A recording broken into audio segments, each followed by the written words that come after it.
Before I say anything, full disclosure, I'm planning to apply to and hopefully get to attend college. In fact, when I think about it, a large chunk of my academic career has actually revolved around this idea, probably since as early as middle school. Writing this talk hasn't changed my mind, although I don't know if that's because this is the right goal for me, or if it's simply the only one I've been trained to aspire towards, and maybe even guilted into by my ever-loving parents since day one. This, in fact, is the question that pushed me to start researching. Is life really so binary that the only options we have after completing our secondary education are college or not? What are the alternatives, and why haven't I heard anything about them? Is this a me problem, or are others around me struggling with the same thing? Well, I couldn't find a definitive answer on Google, which is a rare occurrence, but I did find plenty of articles touting all the benefits of a college education. And there are many. A college degree provides easier access into the professional world and is a necessity if you want to go for a master's or PhD. Personal relationships with professors can turn into lifelong mentorships. Fellow students can become friends, business partners, or useful contacts for the future. And the overall college experience is set to be the best years of your life, where you finally find your people. That's all great, but there is a surprisingly limited amount of information about the possible downsides of a college education. What I started to realize is that our society has set such rigid expectations for ourselves, our friends, our family members, and even strangers, that anything that has historically been deemed a little less ambitious is considered a failure or a waste of time.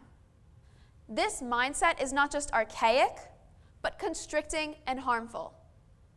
And so today, I want to challenge you to start thinking and begin engaging in the dialogue needed to promote more than one path.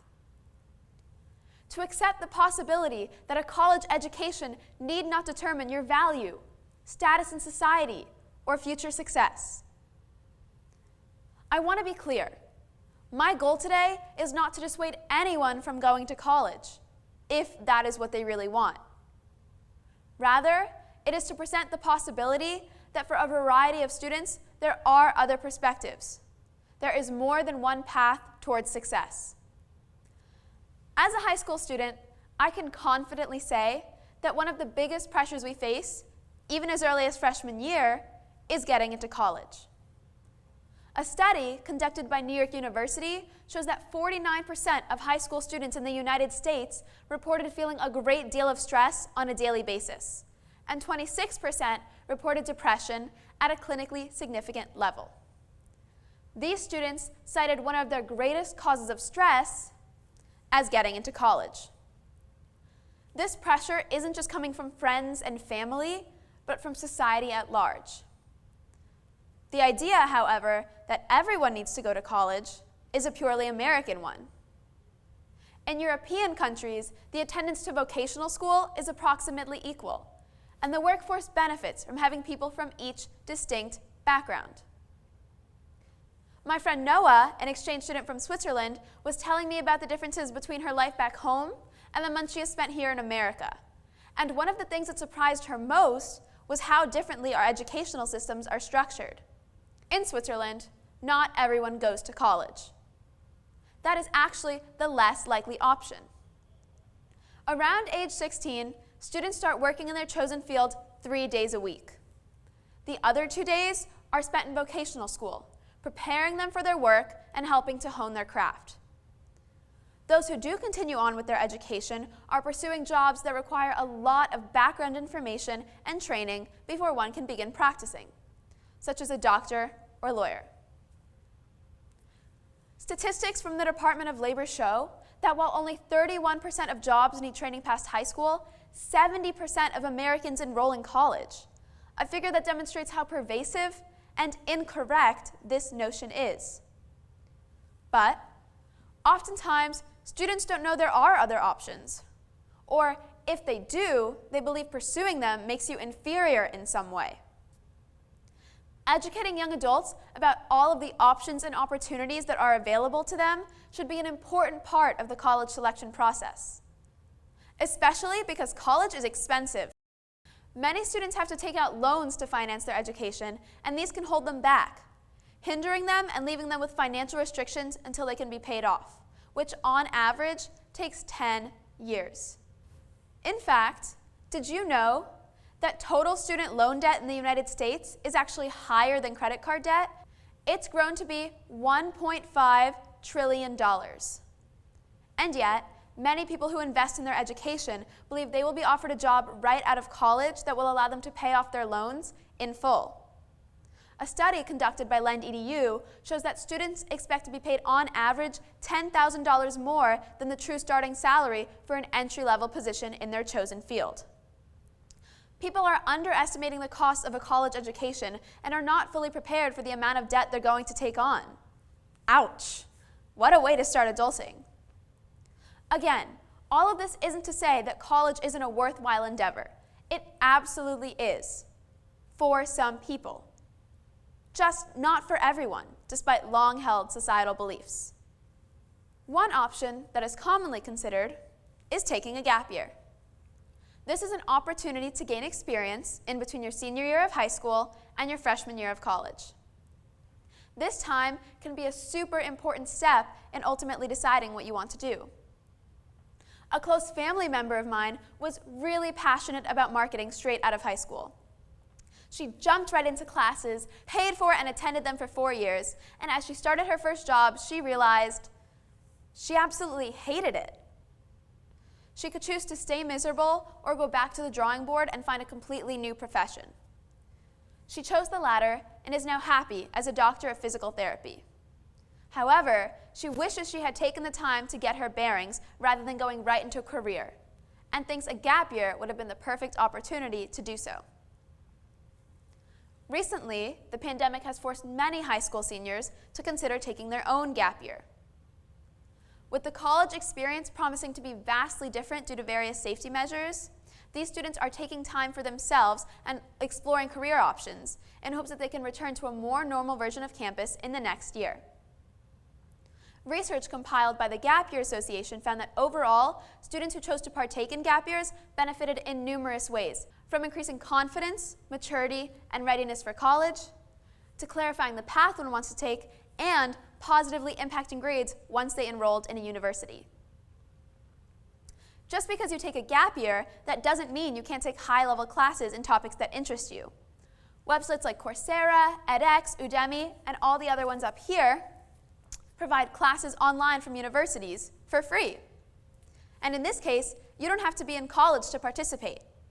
I've been taking classes over the summer with topics ranging from the moral foundations of politics to social psychology to the art of negotiation. While this is where my interests lie, they have classes in almost every subject you can think of. Quite frankly, it's difficult to pick just one. You can also take them on your own schedule, which is super helpful when you go to school or work every day, and if you choose, you can purchase a course certificate to put on your resume. After taking some of these classes, some might come to the conclusion that they don't want to go to college at all. It might sound extreme, but this option saves time, which can be used to start a new company, create a groundbreaking new product, launch a nonprofit, or simply start working in your chosen field. It also frees up money and does not involve taking on massive student loans. In fact, Peter Thiel, a tech mogul, has a grant available to college-age students, offering $100,000 to drop out of school and build something new. While people like Mark Zuckerberg, who famously dropped out of college, are unique, and most of us won't find the same heights of success that he did, he is also a big proponent of skipping college. Big tech jobs, however, are not the only ones that don't require a college degree. In fact, there are jobs in almost every field that only require a high school diploma. People can be dental and medical assistants, legal assistants, real estate agents, insurance salespeople, artists, musicians, any of the jobs you see up here, and more, and make a very comfortable living. In fact, the CEO of Whole Foods just announced that a manager in their stores can make over $100,000 annually with just a high school diploma. In the past few months, it has become more evident to all of us how important essential workers are to keeping our world running on a day-to-day basis. While we all stayed home quarantined to protect ourselves and our families, essential workers remained. Personal care aides worked with the elderly, the group of people most at risk for a serious case of the coronavirus. Firefighters and EMTs put themselves in harm's way every day to keep the rest of us safe. Truck drivers drive cross-country, keeping industries afloat and delivering supplies. Grocery store employees make sure the shelves are stocked every day so we can all get what we need. It took a pandemic for us to realize how important essential workers are, but it is a lesson that we all must remember long after it ends. While some of the options I've just presented might sound unrealistic, research has found that approximately 23% of college students drop out by their fourth year anyway.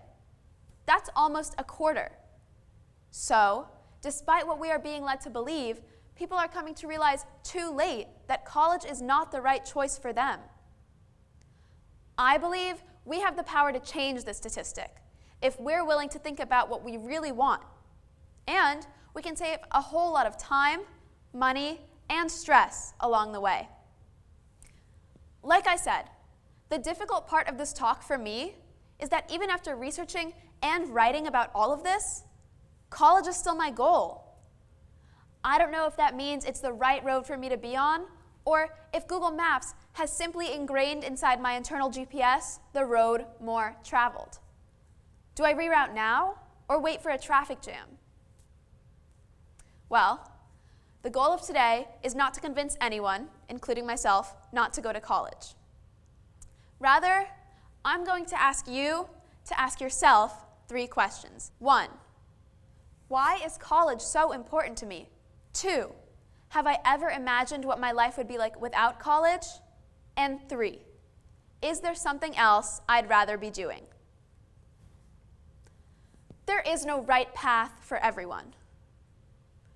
But whatever you do decide, please don't do it because everyone else around you is, or because it's too much effort to think about what you really want. It's true that college is not the only choice we're going to make, but it is going to determine a lot. So, think about what you really want. Do your research. Listen to all of the advice around you, but ultimately, make your own choice. Thank you.